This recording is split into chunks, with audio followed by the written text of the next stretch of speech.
Assalamualaikum warahmatullahi wabarakatuh. Jumpa lagi dengan saya Suwandi di channel Dunia Ikan Gabus.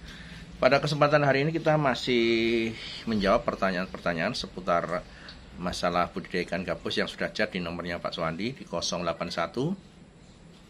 665 8779 ya. Sudah chat di nomor saya di 081 665 8779 ya. Jadi nomor saya selalu saya cantumkan di kolom deskripsi.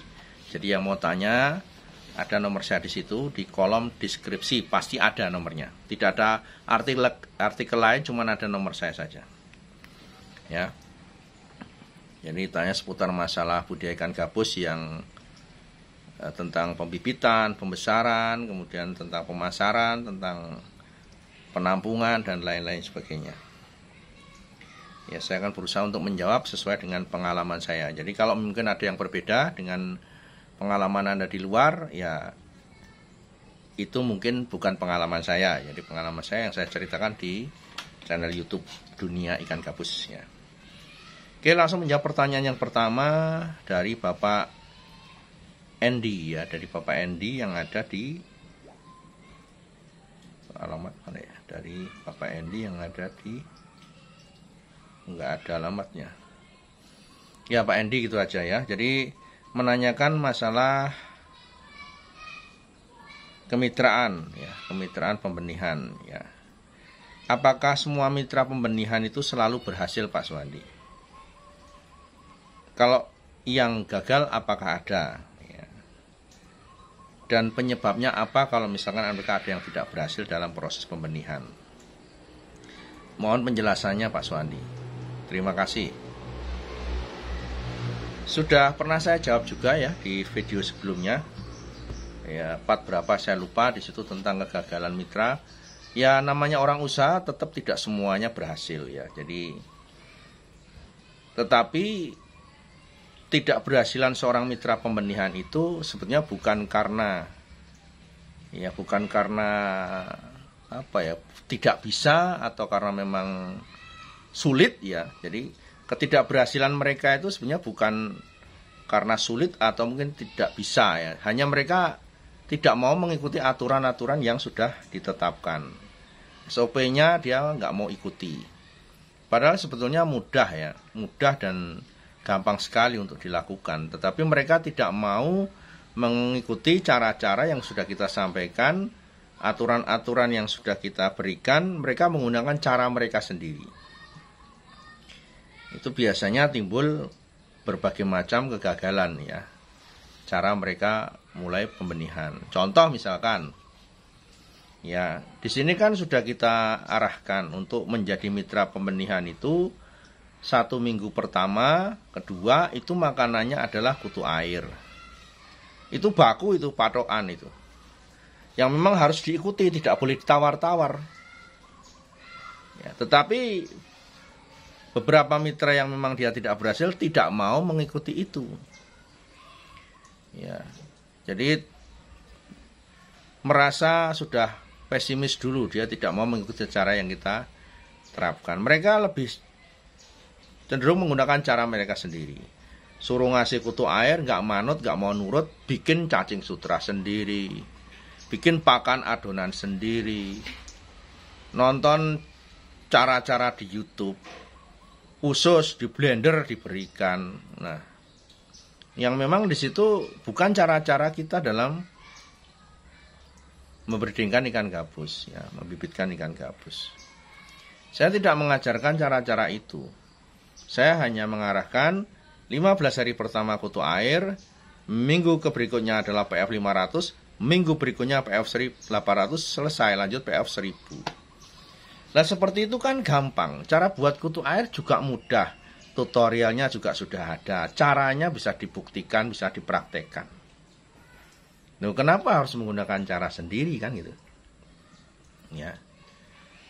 Dan itu juga banyak mitra yang walaupun dia berhasil, dia menggunakan cara-cara yang tidak kita arahkan di situ, mereka tidak mau nurut. Walaupun sebenarnya dia juga bisa berhasil. Hanya faktor keberuntungan saja dia berhasil. Untuk jangka panjang itu bukan suatu yang bisa dipakai terus. Ya, sudah pasti bahwa ikan yang barusan menetas itu makanannya yang bagus kutu air. Sudah kita uji coba puluhan tahun, tetapi mereka belum yakin dan belum percaya menggunakan cara-cara mereka sendiri. Jadi disitulah kegagalan yang paling banyak dilakukan oleh mitra. Ya, jadi kalau nurut saja, kalau misalkan ngikuti sudah dengan SOP yang ada, ya itu pasti berhasil. Suruh bikin kutu air, ya saat kali makan bisa sampai 10 sendok. Ya, satu tetesan, besoknya 10 sendok lagi, besok 10 sendok, itu baru satu tetesan. Kalau lebih dari 2 tetesan, wah ya berapa puluh sendok. Tetapi mereka nggak mau buat, ya, memberikan informasi yang tidak benar ke kita. Udah cukup Pak kutu airnya. Wah, ternyata begitu menetas 3-4 pasang sudah bingung, mati semua larvanya karena nggak punya kutu air. Dan masih banyak faktor juga lain yang mereka tidak mau ikuti. Misalkan dalam proses pembibitan itu pakan, ya, pakan itu pakannya menggunakan PF 800 atau PF 500 yang sudah ada di pasaran untuk pakan bibit. Mereka beli pakan lain, ya, pakan udang diberikan, pakan tenggelam diberikan, ya, di luar arahan dari kita. Akhirnya banyak ikan yang mati, ya, karena kebanyakan. Ya, ada yang menggunakan cara-cara pengobatan yang belum bisa dipertanggungjawabkan hasilnya. Karena di mana pembibitan yang sudah kita arahkan ada namanya karena protection untuk khusus pengobatan ikan gabus kalau sakit, terutama larva. Pakai cara sendiri kan gitu. Ikannya mulai sakit nggak mau makan, di blender ke pace sama garam dapur, diulet dikasihkan ke larva, besoknya mati semua. Nah, cara-cara seperti itu, inisiatif seperti itu sebenarnya nggak perlu terjadi.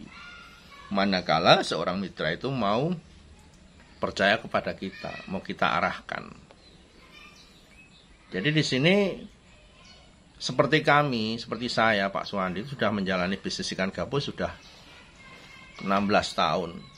Bukan hanya sekedar sampingan, memang hidup saya dari sini, dari pagi sampai sore, sampai pagi lagi hidup saya berkecimpung di dunia ikan gabus ini. Ya, tiap hari mainannya ikan, mengamati ikan kadang bisa berjam-jam. Memperhatikan ikan bisa berjam-jam di situ. Apa sebabnya, sakitnya, masalahnya, semuanya. Kita mengadakan penelitian. Dan itu pun sampai saat ini belum maksimal juga.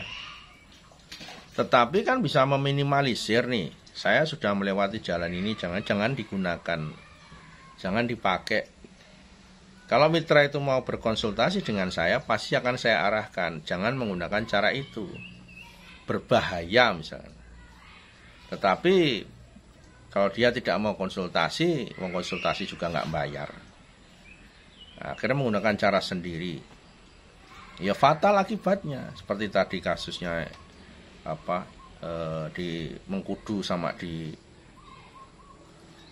campur garam tadi. Ya, karena nonton di YouTube. Nah, orang yang nonton di YouTube, channel-channel YouTube yang lain itu, sebelum kita melakukan aplikasi, kita pastikan dulu orang yang membuat channel itu apakah bisa dipercaya atau tidak. Kadang orang baru mencoba 1 kali, buat dia berhasil, ya, kemudian diunggah, dipakai orang lain, ternyata fatal akibatnya. Nah, itu faktor kebetulan saja. Makanya tadi saya katakan, informasi-informasi di YouTube itu niatnya apa orang buat informasi? Hanya sekedar konten, cari subscriber, ya, mencari pelanggan, atau benar-benar menyampaikan informasi yang akurat, yang bisa dipertanggungjawabkan. Itu mitra harus detail juga mengamatinya di situ. Ya, jadi kita harus bisa membuktikan. Kalau orang itu mencoba sudah trial sekali, 2 kali, puluhan kali terbukti, ya tidak masalah di-share ke publik. Ya, kalau seperti saya saja sudah mencoba puluhan kali saja, kadang masih berpikir untuk men-share ke publik. Khawatirkan cara itu tidak tepat. Makanya kepada mitra pembenihan, biar tidak terbanyak resiko kegagalan, ini juga selain menjawab tadi pertanyaan, juga memberikan masukan kepada mitra pembenihan, khususnya lebih komitmen saja. Kalau memang sudah bermitra dengan CV Minaja Lestari atau dengan Pak Suwandi, ikuti cara yang sudah kita arahkan. Kalaupun toh nanti mengambil inisiatif sendiri, bisa dikonsultasikan dulu. Pak, ikan saya kalau saya kasih ini gimana?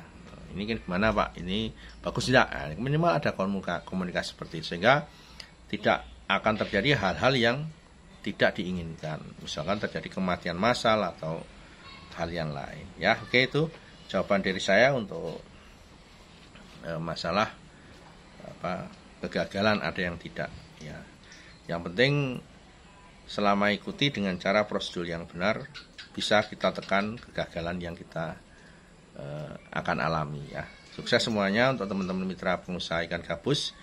Ya, tetap ikuti terus channel ini. Kita akan terus menjawab pertanyaan-pertanyaan seputar masalah budidaya ikan gabus. Ya, sukses untuk teman-teman semuanya. Assalamualaikum warahmatullahi wabarakatuh.